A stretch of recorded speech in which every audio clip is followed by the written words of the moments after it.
ইউরোপে গোল উৎসবের রাতে জয় ইন্টার ও বার্নের। ইতালিয়ান লিগে বিশাল জয় পেয়েছে চ্যাম্পিয়ন ইন্টার মিলান। জার্মান বুন্দেসলিগায় বার্ন মিউনিখ উড়িয়ে দিয়েছে বুখমকে। সিরিয়েতে ইন্টার মিলান 6-1 গোলে উড়িয়ে দিয়েছে ব্লোনিয়াকে। ইন্টারন্যাশনাল 6-1 গোলে বোলোগনার সাথে আর জেনোয়ার বিপক্ষে 2-1 গোলের জয় পেয়েছে ফিওরেন্টিনা। এদিকে বুন্দেসলিগায় বার্ন 7-0 গোলের বিশাল জয় পেয়েছে বুখমের বিরুদ্ধে।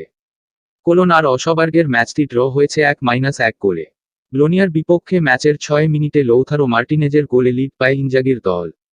30 মিনিটে মিলান শাকিরি আর 34 মিনিটে নিকোলো বেরেলা গোল করলে 3-0 গোলের লিড নিয়ে প্রথমার্ধ শেষ করে চ্যাম্পিয়নরা। দ্বিতীয়ার্ধে আরও 3 গোল পায় ইন্টার।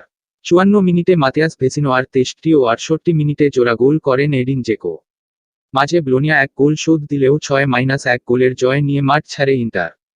বুখমের সাথে ম্যাচের প্রথমার্ধে সানে, কিমিখ, গ্যানাব্রির পর প্রতিপক্ষের একটি আত্মঘাতী গোলে 4-0 গোলের লিড নেয় বার্ন। দ্বিতীয়ার্ধে স্কোর শিটে লেভানডোভস্কি, কিমিখ ও ম্যাক্সিম মোটিং নাম তুললে অনবদ্য জয় পায় বাভারিয়ানরা।